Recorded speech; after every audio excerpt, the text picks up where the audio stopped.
Mais du coup, tous les gens, si, ça y est, les réseaux, ah, c'est la guerre. Attention, et qu'est-ce que. Détendez-vous, les gars. Où c'était la guerre? Non, oui, en fait, ça prend oui, une tournure un peu bizarre, quand même, je trouve. Donc, détendez-vous, du slip, tout va bien.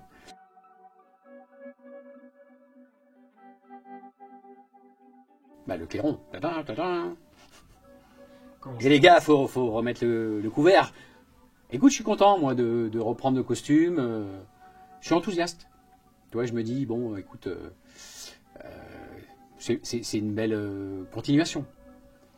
Après, j'aurais bien voulu lire le scénario, moi. Tu sais, comme je suis curieux et que je voudrais savoir comment évolue mon personnage, je me retrouve confronté à ce que Alex, il ne partage pas le scénario, il veut pas. Alors, ça, c'est son point de vue, mais...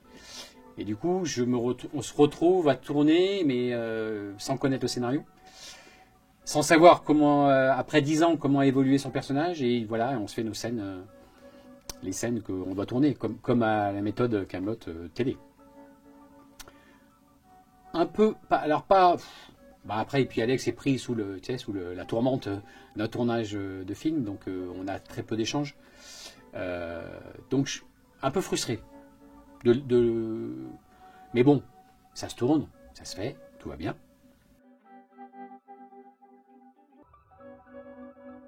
3 ans passent, pareil, on se perd de vue. Alex, on se voit pas en dehors de Kaamelott.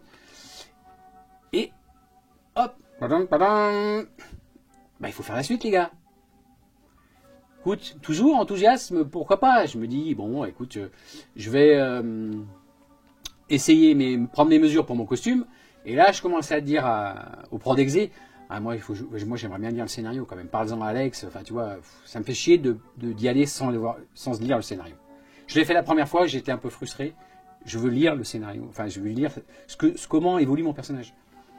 Il me dit, putain, mais c'est compliqué avec Alex, il va pas vouloir, machin. Bon, ça traîne. Un jour, j'appelle Alex et je lui explique, Alex, il faut que je puisse lire le truc. Je trouve qu'un acteur a besoin des fois de pouvoir savoir comment évolue son personnage.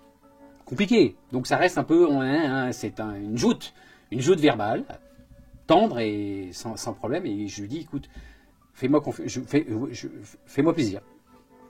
Donc je lis le manuscrit. On va dire manuscrit, tiens, ça fait plus mystérieux. Et, comment dire? Donc moi je suis emmerdé, je lui dis, écoute, j'appelle Alex, je lui dis, écoute Alex, je ne me retrouve pas. Après, je ne sais pas pourquoi, mais simplement, c'est juste expliquer aux gens que je ne peux pas faire semblant. C'est-à-dire que moi je joue pour m'amuser et que je ne peux pas aller jouer un personnage que je ne ressens pas. Voilà. Donc j'ai dit non à Alexandre Astier. C'est moi vraiment, je parle de mon personnage, je ne parle pas du scénario. Donc oui, comme tu dis, un ressenti personnel.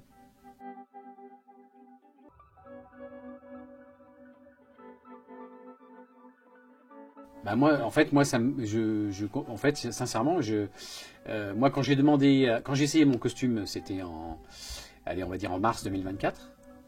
Donc et que j'ai demandé à lire le scénario, c'était en mars 2024. Donc si tu veux, ils ont commencé le tournage en juillet. Moi, je devais pas tourner, je devais tourner qu'en septembre. Donc sincèrement, il n'y a pas de scénario 2023. J'ai pas lu le scénario en 2023. Moi, j'ai lu le scénario. Alors après, je me demande si c'était pas en mai ou en juin, tu vois. J'ai pas lu le scénario 2023.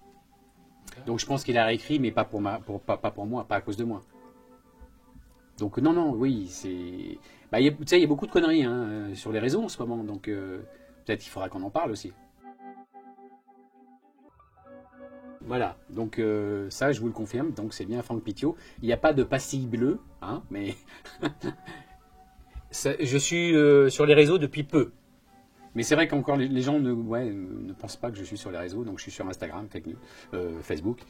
Et voilà, et puis... alors pourquoi? La question est de dire pourquoi je suis sur les réseaux.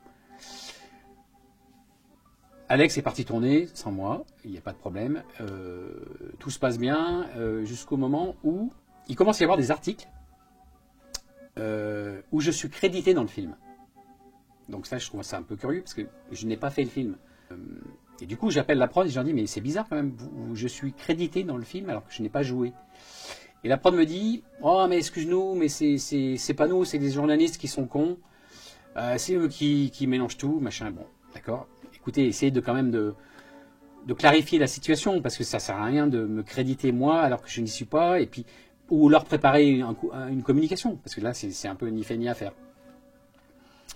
Du coup, Alex est obligé de sortir le casting en août, et après ça prend feu sur les réseaux. Donc déjà, alors maintenant on arrive à parler des réseaux.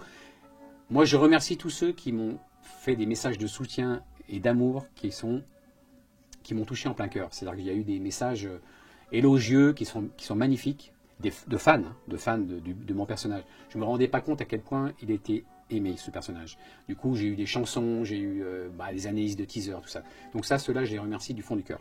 Après, il y en a certains qui sont là pour attiser la haine et qui disent que c'est un règlement de compte entre Alexandre Astier et moi. Ce n'est pas vrai, c'est simplement que moi, je suis venu sur les réseaux justement pour clarifier un peu la situation. C'est-à-dire que je voulais m'assurer qu'on ne dise pas trop de conneries sur moi, sur mon dos, surtout, c'est ça. Donc j'ai partagé quelques trucs, et forcément, ça a mis le feu, ça a envenimé un peu la situation. Mais du coup, tous les gens, ça y est, les réseaux, c'est la guerre, attention, et détendez-vous les gars, où c'était la guerre? C'est pas la guerre, c'est juste un différent artistique d'un personnage. Ça n'a rien à voir avec le film, ça n'a rien à voir avec le scénario. C'est le personnage de Perceval que je ne me retrouve pas. C'est comme ça. Donc détendez-vous, du slip, tout va bien. Laissez faire Monsieur Astier, et puis voilà. Et puis je suis content que mon personnage continue de vivre sans moi. C'est peut-être mon plus beau rôle, ça. Mais Monsieur Ambert, alors il m'a touché, Monsieur Ambert, parce que quand je lui ai dit que je voulais pas venir, il était triste, donc il a été un peu affecté. Et je lui ai dit, écoute, j'y sais, je vais pas faire semblant, je ne peux pas. Donc ça l'a affecté beaucoup. Voilà. C'est quelque chose qui n'a pas été beaucoup dit. Non, mais si je l'ai vu dans une interview où il disait que la scène la plus touchante, c'était cette scène où justement il parle de moi. Donc on a passé des bons moments avec Monsieur Ambert.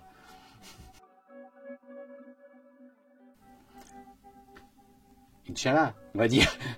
Non, le 3, je ne suis pas contre faire le 3. Donc, pourquoi pas? C'est un mot de la fin qui est sympa. Il me semble. Bon. Portez-vous bien. Bon, merci. Bah écoute, plaisir. On a marqué des points là ou pas? Là, c'est bien. Ouais. Bon, bah c'est bien.